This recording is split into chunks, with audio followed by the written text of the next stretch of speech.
72 people have been killed in riots and looting in South Africa, police said Tuesday, amid protests over the jailing of former President Jacob Zuma.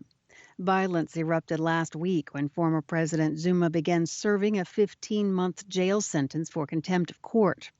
In the country's worst unrest in years, looters vandalized shopping malls, other retail outlets, and businesses in the province of Gauteng, which includes the country's largest city of Johannesburg. Security forces seemed unable to prevent the looting and attacks, which also occurred in Zuma's home province, KwaZulu-Natal, and in the township of Soweto. But protesters have also taken to the streets to denounce economic hardship, which has increased during the pandemic over the past year. The increased death toll comes as South Africa announced it would deploy thousands of troops to reinforce overwhelmed police officers in 2 states. Police said Tuesday that most of the deaths were the result of stampedes around incidents of looting. Over 1,000 people have been arrested since demonstrations began last week. In his address to the nation Monday night, President Cyril Ramaphosa denounced the violence and looting and urged calm. An official with the U.S. Drug Enforcement Administration has told VOA that one of the suspects implicated in the assassination of Haitian President Jovenel Moise was a DEA informant. The official confirmed the information in an email to VOA. The official said that following the assassination of the president, the suspect reached out to his contacts at the DEA and was urged to surrender to local authorities. That person also provided information that assisted in the arrest of one other person. Moise was shot to death at his private residence in Port-au-Prince in the early morning hours of July 7th. The United Nations Human Rights Council passed a resolution Tuesday calling for the swift pullout of Eritrean troops from Ethiopia's embattled northern Tigray region. The 8-month war between Ethiopia's federal forces and Tigray's former ruling party, the Tigray People's Liberation Front, has killed thousands of people. Some 2 million others have been forced to flee their homes, and about 400,000 are now facing the possibility of famine. The council said Eritrean troops were exacerbating the conflict. Fighting continued Tuesday with the TPLF's capture of Alamata, the main town in southern Tigray, according to AFP. The town's reported capture came 2 weeks after the federal government declared a unilateral ceasefire following rebel advances. Eritrea voted against the UN resolution to immediately withdraw its troops from the region. Eritrean withdrawal is also a key TPLF demand in ceasefire negotiations. Fighting between the Ethiopian government and the TPLF broke out in November. Troops from Eritrea, Ethiopia's neighbor to the north, and Amhara, a neighboring region to the south of Tigray, also entered the conflict in support of the Ethiopian government. More than 50 Democrat members of the Texas legislature have defied calls for their arrest on Tuesday, a day after fleeing Texas to thwart efforts to pass voting restrictions. They said they would stay in Washington, D.C. to push for federal voting reform. Texas Governor Greg Abbott, a Republican, has vowed to arrest the lawmakers who left the state on Monday. Their departure denied the state legislature the quorum required to approve voting limits and other measures on the agenda. Abbott called the special session of the legislature specifically to get the voting restrictions passed. He vowed to continue calling for special sessions, quote, all the way up to election next year to get the voting bill passed. While the current 30-day session must end August 7th, there is no limit to how many special sessions a governor can call.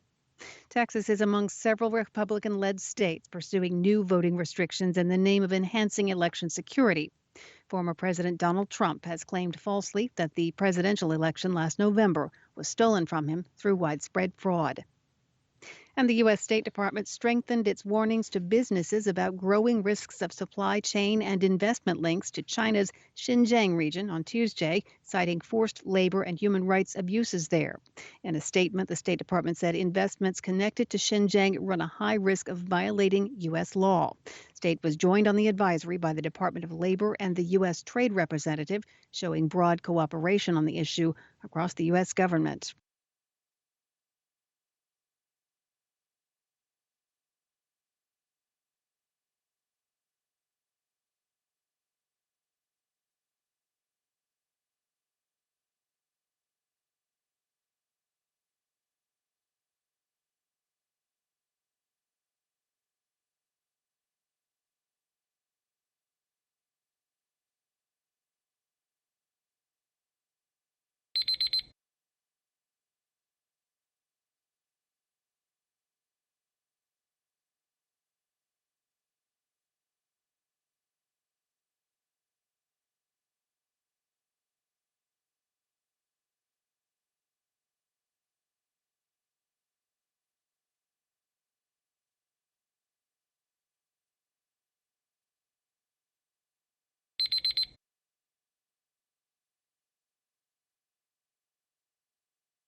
Hi, thank you for watching.